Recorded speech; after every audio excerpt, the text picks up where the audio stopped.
Hello everyone, welcome to the Hypergamous Journey. My name is Denise. If you like this video or any of my others, I have over 400 videos. Please share them with people, friends, family, relatives that could use the information. This is dating, real life dating from a mature woman's perspective. So I listened to a video by Mina Irfan of the Universe Guru that I found interesting and resonated with me, and I would like to share it with you. She said that when there's a disagreement between a man and a woman, she believes in marriage only and no boyfriend, girlfriend status or mated. I talked about mating. Mating is similar to marriage, except that there's no legal contract to bind you to each other, that it's a voluntary thing and you just make a commitment to live together, share your home together, and be there for each other without a legal document or contract of marriage. And a lot of women, especially mature women, are doing that, and women who have been married before and don't want the legal contract, and women who don't want to marry at all are also mating.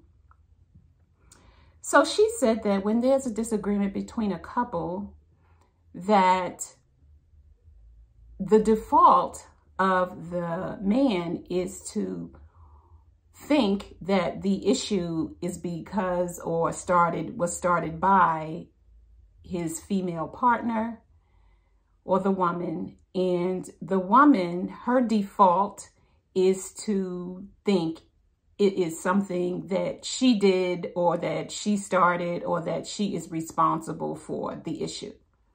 Let me repeat that. This is what Mina Irfan said, and it resonated with me, especially once it resonated, I went through my life to see where there were disagreements, and my default was to think it was my fault.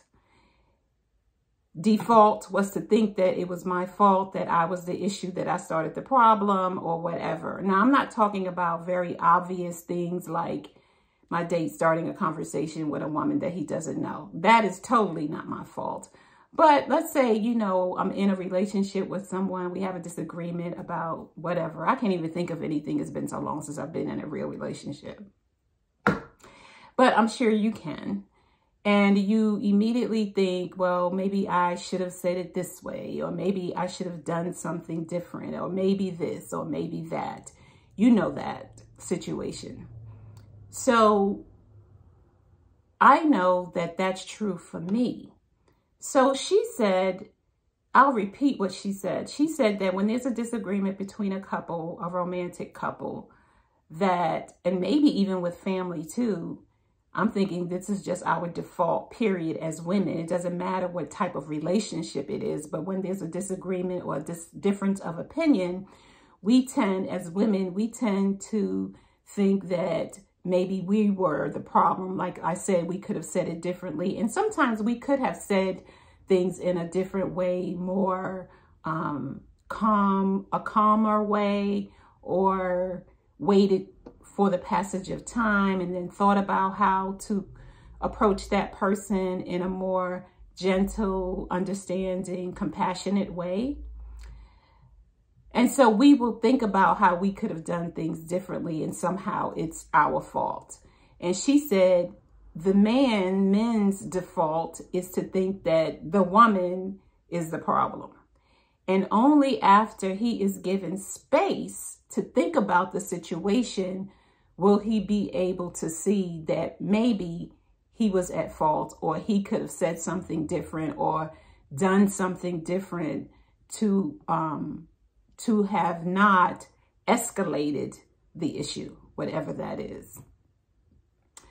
So thinking about that, I thought about this before my date started a conversation with a strange woman while we were out together. I thought about that. I heard that video before this situation. So I was clear that what he did had nothing to do with me, and that it was just his behavior and something that he wanted to do. I don't know why he did it. he told me he didn't even know why he did it, because he said it was out of character for him. So we all make mistakes. I've done a video on that. I'm not going to, go rehash that. But I thought about it, and it resonated with me as a default that I have used in my life, over the years. And so with this dating thing, you can't do that, because you don't know these men, 3 dates, 4 dates, you still don't know them. It takes months to really go to know someone. So we have to own our part in mess. We have to own our part in mess. We have to hold our own selves. We have to hold ourselves accountable. You have to hold yourself accountable for mess when you've created it, when you started it, when you could have handled things differently. But we also cannot hold ourselves accountable for things that we don't do and are not responsible for, and make sure that we're clear that the other person needs to hold themselves accountable for their own behavior, and that we establish boundaries with people. And I saw another video that talked about boundaries versus rules. I don't think I saved it, but basically she said a boundary is a behavior or something that you set for yourself, so that you don't engage in behavior that violates your own personal boundary that you've set for yourself. You do not engage in behavior that violates, or let anyone else violate, a boundary that violates your own boundary. And she said a rule, I forgot what she said a rule is. A rule is what other people, that you give to other people regarding your boundary. I need to go back over that. But I do know that the difference between a rule and a boundary. But I do know that a boundary is something that you set for yourself, and you do not let others violate the boundary. So I liken it to like a line. Remember how kids used to draw a line in the sand, or draw a line on the ground? I lived in New York City, so we had chalk, and we draw a line on the ground, and then you would dare the person to cross the other line. And if they did, then there were some physical repercussions. So it's a boundary, it's a line, or it's like a box or a frame that you have around yourself. And you're like, I'm not going to let people do these things to me. I'm not going to let these people make me feel these ways. And if they do, this is what I'm going to do to protect myself. I'm going to withdraw. I'm going to reevaluate the friendship or the relationship. This is what I'm going to do.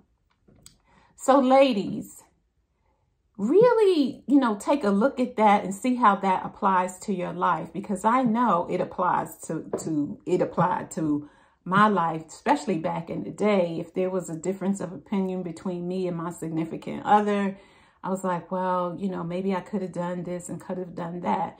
So she recommends, Mina recommends, just give it space. And that's what I did when my friend did what he did. I gave it space of like 4 days, and he called and said, I'm sorry. That's not acceptable behavior. And so if we could remember, that's how to argue too, like have disagreements, don't raise the voice and all of that. Just say, okay, I understand, and just walk away, or saying this is getting, too emotional and too out of control. I'm going to, take a break, and we could come back to it at another point in time. So I'm determined. I don't know about you. I'm determined not to have that kind of relationship. I remember watching this program with Idris Elba and his wife, Sabrina, and the interviewer said, what do you like about Sabrina? What made you say this is the one? I think that was the question. What made you say this is the one? And he said, she doesn't argue. She will walk away. And that set Sabrina apart from all the women that Idris Elba had dated. And he put a ring on it. Thank you for watching. Remember, I have the Amazon journals and I have the free dating guide. Email me at the Hypergamous Journey if you would like a copy. It's free. I'll see you in the next video. Bye.